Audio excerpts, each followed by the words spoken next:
नमस्कार दोस्तों, मेरा नाम है मनीष कुमार सिंह और आप देख रहे हैं 4 PM महाराष्ट्र। दोस्तों, महाराष्ट्र में 20 नवंबर को चुनाव संपन्न हो चुके हैं और लगातार पिछले महीने भर से ज्यादा से हर एक पल पल की खबर, जो बड़ी अपडेट थी, जो इंपॉर्टेंट खबर थी महाराष्ट्र की राजनीति से जुड़ी हुई, वो हमने आप तक पहुंचाने की कोशिश की।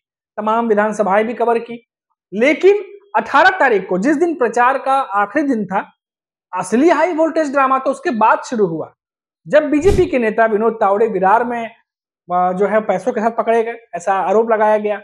सतीश ठाकुर और बाकी उनके समर्थक वहां पहुंचे थे और आरोप लगा कि पैसे बांटे जा रहे थे। उसके बाद देखिए दोस्तों, 12 से 14 घंटे बाद एक ऑडियो वायरल होता है जिसमें सुप्रिया सुले की आवाज सुनाई देती है, जहां बिटकॉइन को लेकर बात की जाती है। और फिर बीजेपी की तरफ से आरोप लगता है कि ये तमाम बिटकॉइन के घपले जो हुए हैं, करीब 235 करोड़ के आसपास का पूरा घोटाला है। ये बात बीजेपी की तरफ से आरोप लगाए जाते हैं। अब एक बड़ा चैनल है दोस्तों, आज तक जैसा बहुत बड़ा चैनल है, नेशनल चैनल है, बाहर विदेशों में भी लोग देखते हैं। अब एक रिपोर्ट आ रही है कि उनके फैक्ट चेक में ये पाया गया है कि ये जो ऑडियो है, ये शायद, मैं बोल रहा हूँ इनके फैक्ट चेक के साथ, शायद ये ओरिजिनल नहीं है, असली नहीं है। हालांकि ये जांच का विषय है अभी भी, और एजेंसियों को इस पर जांच करनी चाहिए कि आखिर इसके पीछे की असली सच्चाई क्या है। लेकिन अब इस ऑडियो के पीछे जांच हो, जो भी इस पे तथ्य निकले या नहीं निकले, जांच होनी चाहिए, सच्चाई सामने आनी चाहिए। लेकिन चुनाव तक क्या हुआ? चुनाव तक कम से कम 20 से 22 घंटे तक जो माहौल बना दिया गया, जिस तरीके से चुनाव के दरमियान महाराष्ट्र की जनता एक तरफ चुनाव में उतरी थी, वोटिंग करने उतरी थी 20 नवंबर को, और दूसरी तरफ ये तमाम चीजें जो है जिसका हो हल्ला किया गया, इतना ज्यादा हाई वोल्टेज ड्रामा क्रिएट किया गया। बीजेपी ने तो सोशल मीडिया पे ऑडियो शेयर भी किया था। अब आप सोचिए, जिस ऑडियो की कोई ऑथेंटिसिटी नहीं है अभी तक, जिस पर जांच चल रही है, उस ऑडियो के बेसिस पे चुनाव वाले दिन पूरा हंगामा मचा, तमाम नेताओं के बयान आए, और वोटिंग के दिन जो है, कहिए खास तौर पर इस हाई प्रोफाइल जो है हाई वोल्टेज ड्रामा का हमने उदाहरण देखा महाराष्ट्र की राजनीति में। अब देखिए, सबकी नजरें 23 तारीख को है, काउंटिंग है। लेकिन ऐसे में इन दोनों मामलों का क्या हुआ? विनोद तावड़े का जो, हालांकि मामला दर्ज कर लिया गया है, अब विनोद तावड़े कह रहे हैं कि वो इन्वॉल्व नहीं थे, वो पैसे बांट ही नहीं रहे थे, वो कार्यकर्ताओं से मिलने गए थे। अब सतीश ठाकुर और बाकी जो वहां के जो कार्यकर्ता थे, जिन्होंने वीडियो में देखा कि नोट हाथ में लिए लहराए, वहां कोई डायरी मिली, ऐसा भी बात आया, उन सब पीछे की सच्चाई क्या थी, वो कब सामने आएगी, बड़ा सवाल। उसके बाद ये जो ऑडियो वायरल हुआ, जिसको लेकर सुप्रिया सुले ने भी एक्शन लिया है और उन्होंने भी कहा है कि जांच होने दीजिए, सब कुछ सामने आ जाएगा। इस पर क्या सामने आता है, ये तमाम चीजें जो है, उस पर सच्चाई तो जांच के बाद ही आएगी।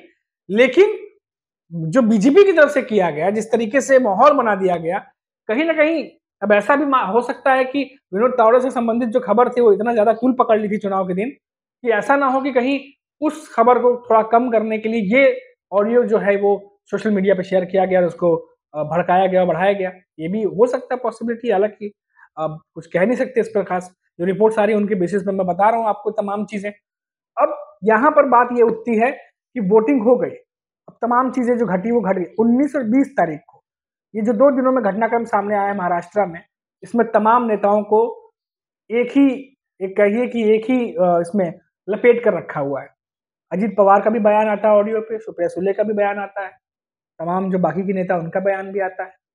और अब तमाम सोशल मीडिया पर यह बात चल रही है कि जब ये ऑडियो क्लिप जो है अगर ओरिजिनल नहीं थी या इसकी ऑथेंटिसिटी नहीं थी, तो बीजेपी ने सोशल मीडिया पे शेयर क्यों किया? क्या कारण था, क्या मोटिव था उनका उसके पीछे शेयर करने का, और क्यों इतना हंगामा फिर किया गया?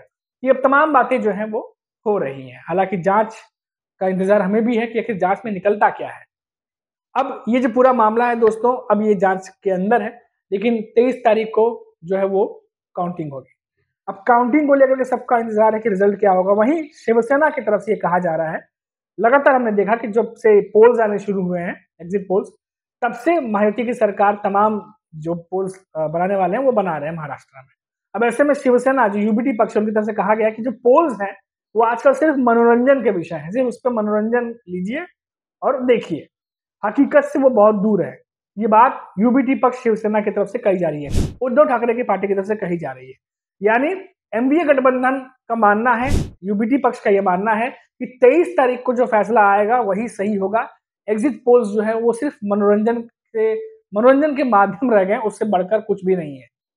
और यकीन मानिए दोस्तों, जनता के बीच में भी कुछ ऐसा ही स्थिति अब बनती जा रही है। लोग भी एग्जिट पोल्स को अब इतना सीरियसली लेते नहीं है, और क्योंकि एक ही तरह के एग्जिट पोल हमेशा दिखाए जाते हैं। अगर हरियाणा की खाली बात छोड़ दें, हो सकता है लोकसभा चुनाव में कुछ ज्यादा ही बीजेपी और उनके एनडीए गठबंधन की बात हो गई थी, तो इसकी वजह से हमने देखा कई जगह चुनाव पलटे और एग्जिट पोल्स की बहुत तू हुई, बहुत लोगों ने मजाक उड़ाया। तो हरियाणा में थोड़ा सा अलग करना था। हालांकि हरियाणा में जो एग्जिट पोल आया उसका रिजल्ट कुछ और निकला। तो हमेशा एग्जिट पोल के उल्टा ही रिजल्ट निकलता है। तो इस बार भी एनडीए गठबंधन को ये लग रहा है कि एग्जिट पोल्स दिखाए जा रहे हैं, 23 तारीख को जब काउंटिंग होगी तो इसके उलट जो है वो रिजल्ट देखने को मिलेगा। तो सभी को इंतजार है 23 तारीख को। लेकिन उससे पहले ये जो 19-20 को जो भी हंगामा हुआ था, उसके बाद जो रिपोर्ट्स आ रही है, लगातार जो खबरें आ रही हैं कि आज तक कहीं फैक्ट चेक में पाया गया कि ये वीडियो जो है वो ओरिजिनल नहीं है। हालांकि जांच का विषय है, कई सारे टूल्स का इस्तेमाल करके, कुछ टेक्निकल चीजों का करके ऐसा पाया गया कि कुछ हद तक एआई जनरेटेड लग रहा है ये वीडियो, ये बात सामने आ रही है। ऑडियो माफ कीजिएगा। अब देखते हैं आगे क्या निकलता है जांच में। फिलहाल हंगामा तो खूब हुआ और आप अब तक सबके पास न्यूज पहुंची, कोशिश बहुत की गई, लेकिन अभी भी ये पोस्ट बीजेपी के सोशल मीडिया पे शेयर किया गया है, ऐसी रिपोर्ट्स आ रही हैं, ऐसा देखने को मिल रहा है। अब देखते हैं कि आगे क्या निकलता है। अभी के लिए इतना ही दोस्तों, फिर लौटेंगे तो बात करेंगे किसी बड़ी खबर पर। नमस्कार।